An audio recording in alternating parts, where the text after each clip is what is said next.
welcome. I'm Jess Kempmans, guided by Equus, and I'm here with your horse wisdom insights for the Aquarius full moon.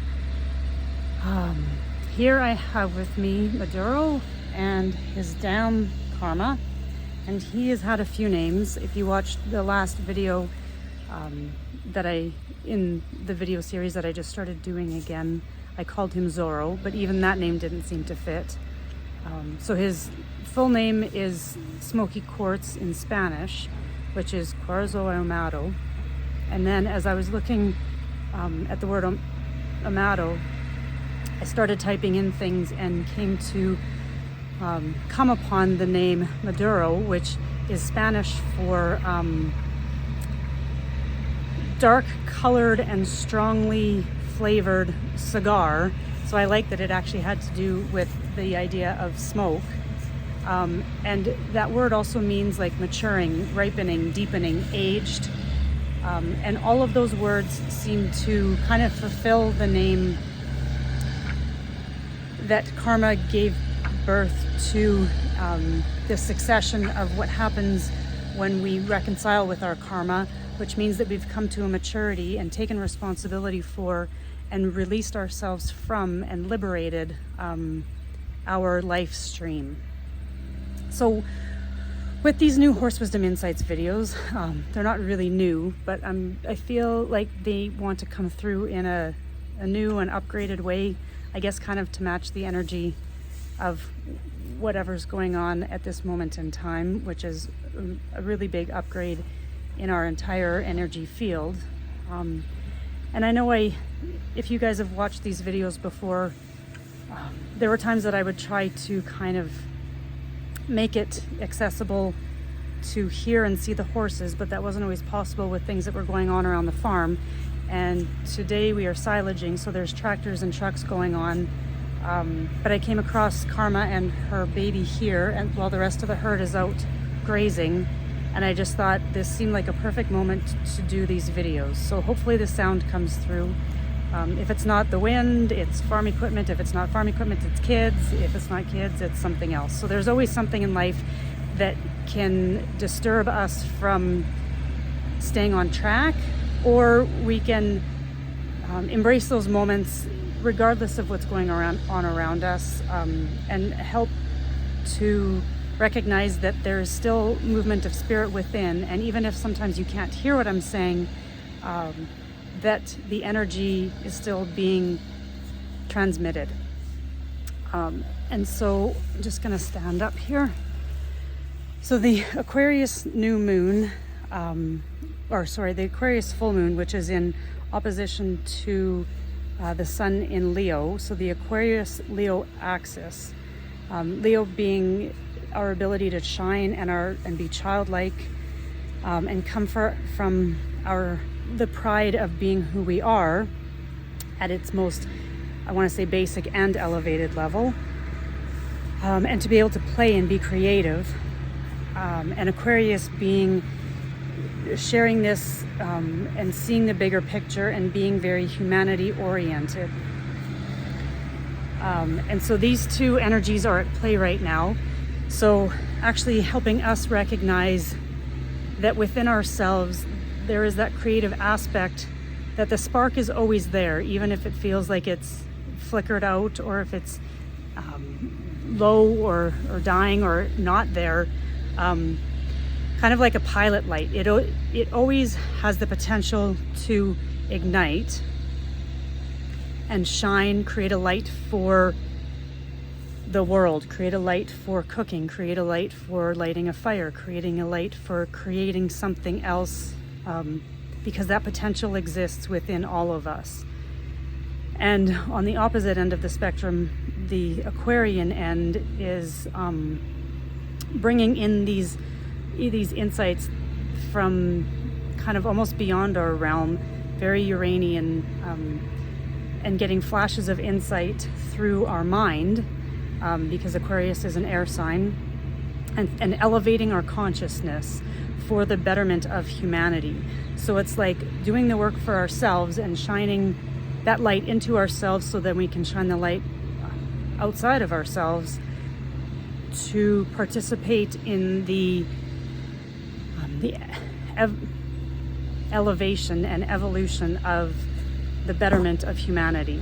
And if there's anything that the horses are here for, that would be it almost to a T. And then on the spectrum of all of that, to kind of help us diagnose and rehabilitate and take responsibility for and reconcile with and see, and all of these other things along that pathway to help bring us into this, I guess I want to say, kind of a constitution between these oppositions. And so we're always trying to find ourselves in balance in relationship to one or more things.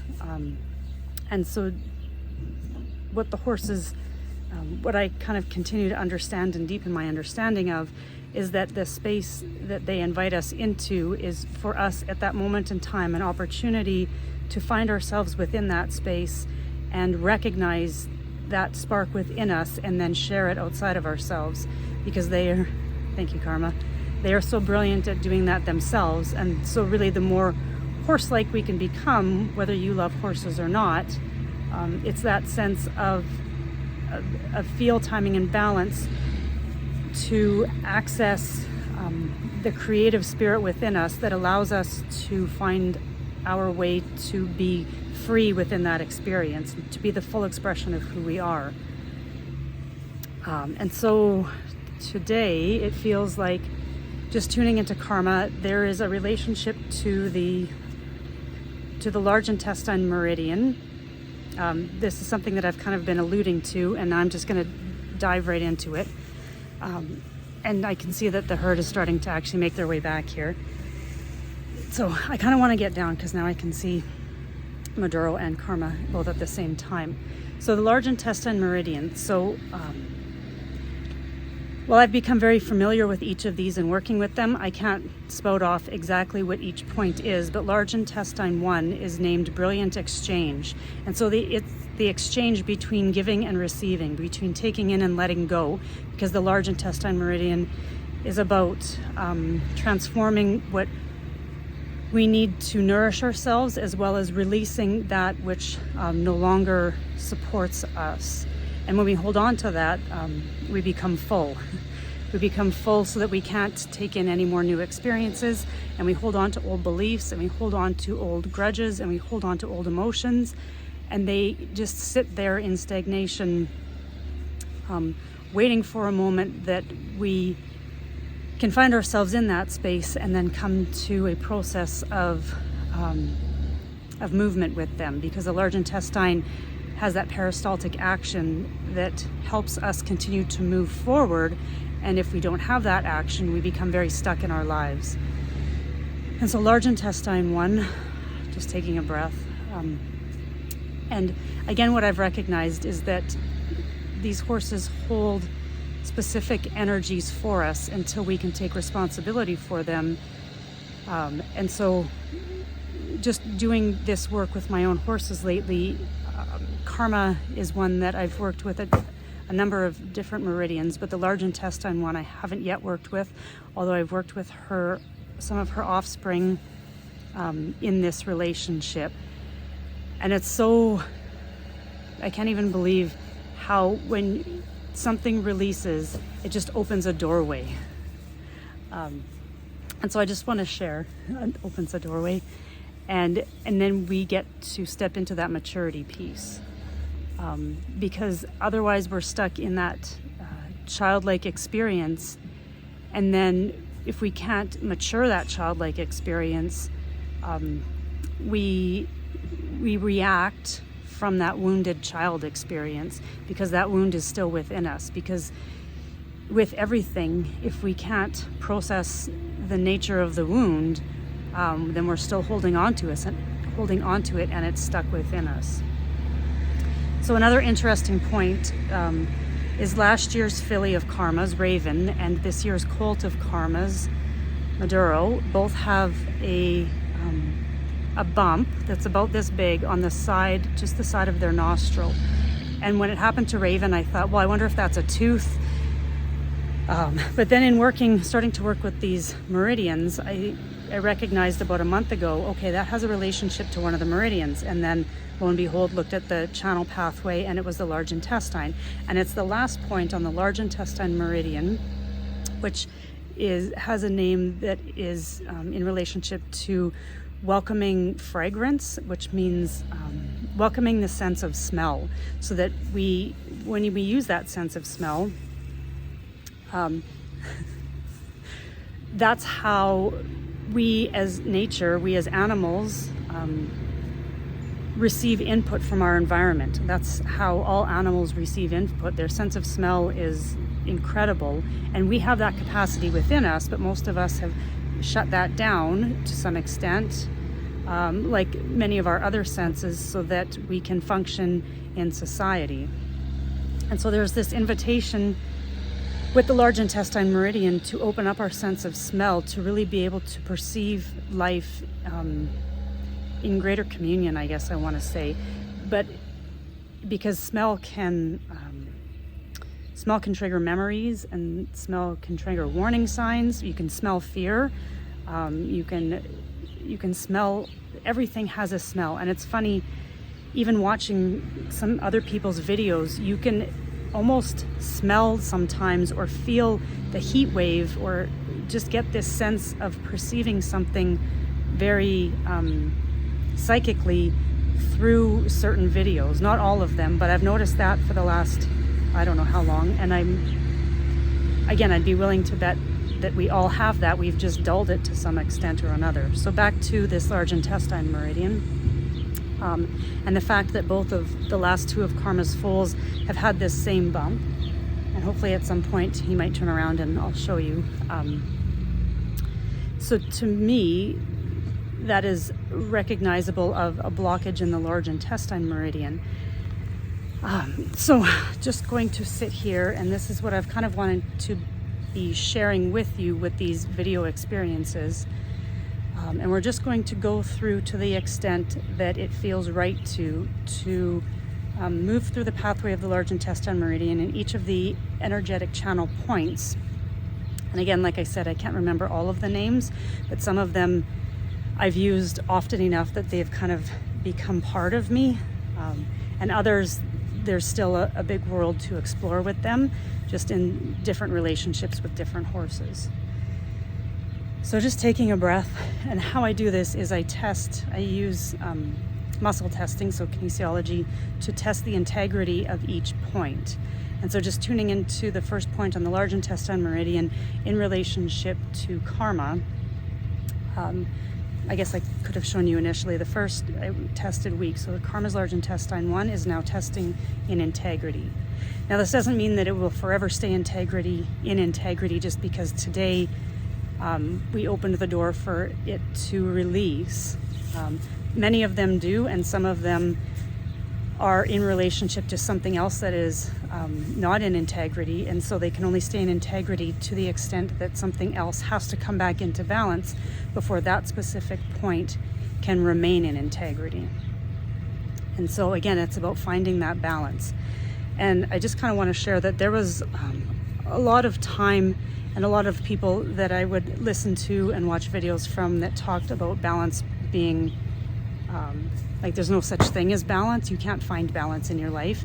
And what they were meaning was you can't do all of these things, and balance is kind of a farce. And so there was a lot of time in my own life that I didn't speak about many things, but what I finally come to realize is this is my experience with my horses, and the only way forward is actually finding balance within each of these points to help us find balance within this relationship. And balance is not static. Balance is forever moving and flowing. And so if you're trying to be stagnant in balance, well, that would be a very difficult thing to do, and that would be why you can't find balance. But if you've ever tried to stand on one leg, you'll know what I'm talking about, because everything, every muscle, every tendon, every ligament, everything in your body, your receptors to the world of what's going on around you, has to have a relationship to create balance. Now, to hold that balance is even something that is bigger, but to just find balance for a brief moment in time can help you find balance more and more in all of the things that you do. And so if you've never done that before, just practice standing on one leg for a little bit of time each day, and I guarantee your life will actually start to change. Your outside world will start to reflect that ability that you now have of standing balanced on one leg. It's phenomenal, and it works. So back to karma and Maduro, and just taking a breath. So karma's large intestine 1, karma's large intestine 2, karma's large intestine 3, karma's large intestine 4. So the fourth point along the large intestine meridian. Now the large intestine meridian runs from, it runs along our hand from the tip of, I can't remember which finger, all the way up our arm and across our shoulder, and then up something like that and down. And the 20th point is, the last point is somewhere right in relationship to our nostril. And it happens on both sides of us. And so a relationship to tight shoulders, to an inability to breathe. And now it would make sense that you would feel a lot of things that are in relationship to the large intestine, like carrying extra weight, or that, like I said, this feeling of fullness that you can't maybe seem to get rid of. Emotions that are stuck there that really are trying to seek their way out.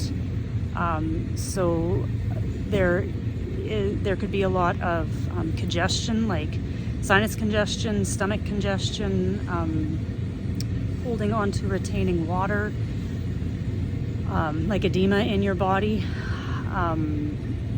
Both ends of the spectrum. If your large intestine is too dry, then your release mechanisms won't have enough fluid to help that peristaltic action to help everything move smoothly. So I'm just kind of going with what's coming to me as I share about each of these. And so let's just test the integrity of large intestine 4. So taking a breath, and that's how I know that there has been some form or fashion of release of that energy, is when I find myself taking a breath. It's corresponding to a release in energy. So large intestine 1, large intestine 2, large intestine 3, large intestine 4, large intestine 5.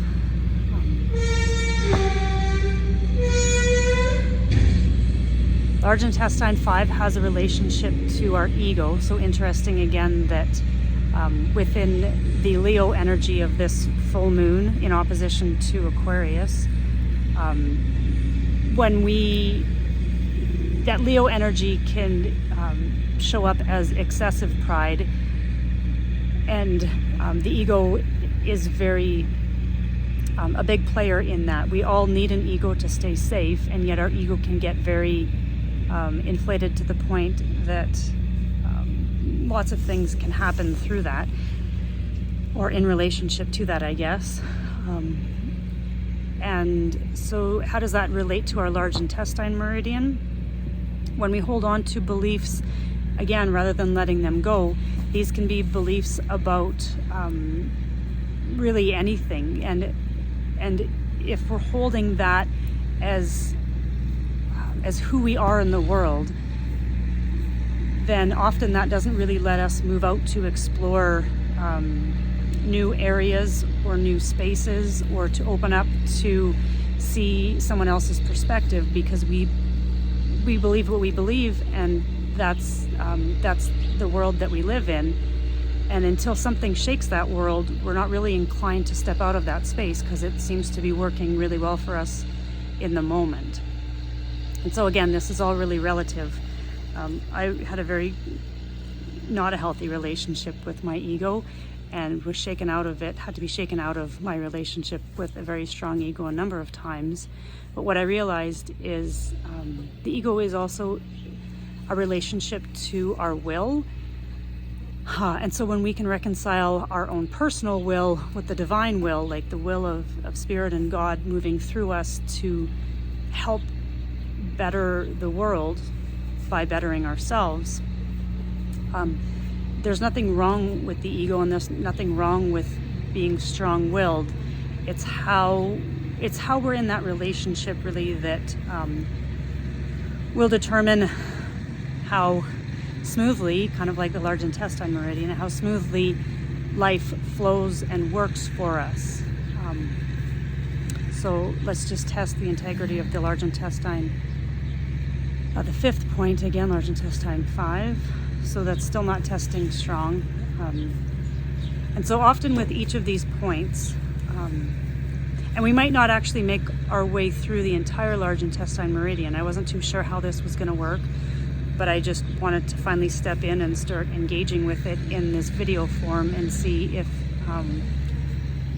it works as well as I know it possibly can. I know the relationship with the horses can come through, and each one who watches this video will get their own messages and connect their own dots from what the horses are doing and from whatever is coming through my words, as well as other things that come in and out of the video. But this next level of working in relationship to the acupuncture meridians is something I've been exploring for at least the last 6 months, if not from a bigger kind of space, the last probably, what year is it, 2022? Yeah, probably the last 10 years actually, without really knowing that I was doing that. But I kept finding, things kept leading me back to just working with them in really subtle ways, until finally I was knocked onto the path of having to explore them to help myself, which there's really nothing bigger than being able to help ourselves first, kind of like putting on your life preserver first so that you can help someone else.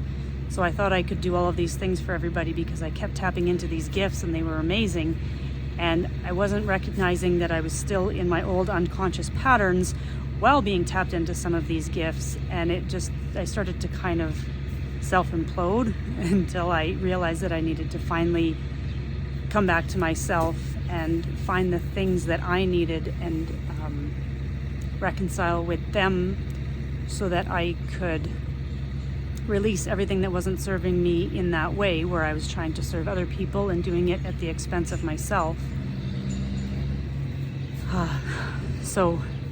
And I guess in this space, oops, sorry, I'm trying to move flies out of the picture. In this space in relationship to the large intestine meridian, I would say is the ability, like with everything really, is to be vulnerable.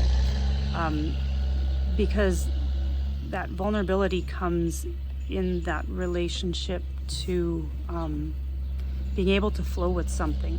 In order to flow with something, you can't always know where it's flowing to or where you're going with it, but to trust in what is showing up to lead and guide you. And I saw this beautiful video of some very dear people that I know who have one of the horses that was born here, guided by Equus. In this video, she was sharing the group of mares that were walking and leading their foals toward this gateway to come towards, I guess, the corral from out in the pasture. And this flock of birds they were just in front of them, and they kept landing, almost like they were guiding them to this open gate. And as soon as they got to the gate, they flew away, and these horses walked through the gate. And it just reminded me of this. Like, even if the horses had intentions of coming into the gate, that there was this relationship to these birds and this flock of birds, just like if you've ever watched a flock, they just kept moving as one and landing. And then they would wait for a few moments and then they would move and land. And that's kind of like that, being vulnerable within our lives, with moving with that feeling, so that we can find that flow. And the large intestine meridian has all of those pieces, because it really holds on to our relationship to our emotions that we don't allow ourselves to feel, and it holds on to them until we can feel them, and then they can finally move, and we can finally move through that space, and we can release them, because that's the process of the large intestine meridian, is letting go. And if we don't let go, then we hold on. And it's funny, because I found myself telling the horses sometimes over the last couple weeks, like somebody would call out to me and I'd just say, well, just hold on. And then I'd laugh because if we hold on, we can't really become available for whatever else is next. And so in the large intestine's relationship to the lung, we have no room to inspire anything, I mean, we can still breathe, but we're not inspiring life. We're not being inspired because we're holding on to so much. And we remain stuck in these patterns, stuck in this existence, stuck in midstream, because we're caught in this space that we have to let go. And if we don't choose to let go of these things and see them for what they are, whether we are ready to be with them or not, by choosing to let them go, we become ready to be with them, and then we can move them, and then we can open ourselves up, create greater space within ourselves to inspire the next thing. And so just testing large intestine 4, large intestine 5, and I'm kind of resting my phone on my knee.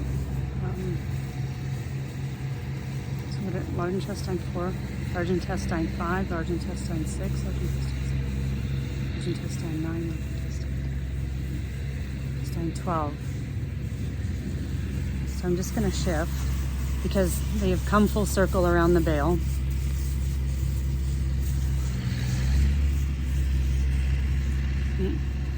It looks like we're going for a release there.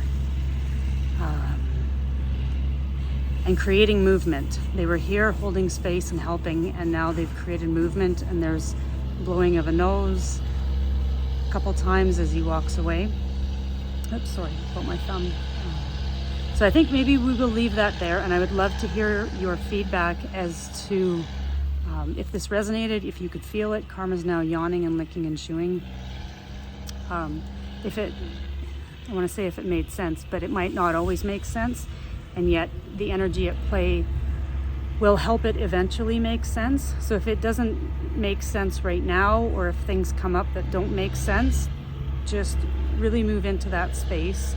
And if there's something, I feel like somebody's asking, was there like something we can do with this in the meantime, or after we've left this video? And you can watch this video multiple times, but notice if you're yawning, I was going to say licking and chewing, but sometimes humans don't really do that. If you have to yawn throughout this, if you notice sensations within your own body, or things, thoughts that are rising up into your mind as I'm sharing this video, if it's coming to mind, that's the energy of something that is seeking your attention to be acknowledged and reconciled with. And that word acknowledge and reconcile, we all just want, energy itself actually seeks acknowledgement in order to come into being.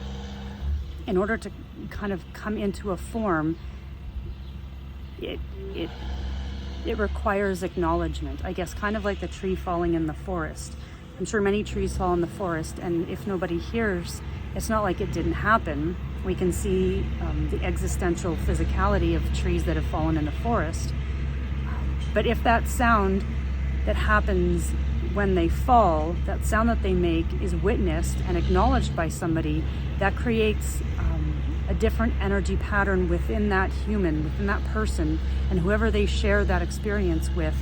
And at that point, nature herself has completed a cycle, because what was sought maybe through that tree falling was identified, that nature, the nature of that energy was received and intercepted by someone and helped fulfill something within them. And that might seem really simplistic, and that might seem like it doesn't even really make sense, but on some level it's true, because energy is neither created nor destroyed. It continually is in transformation.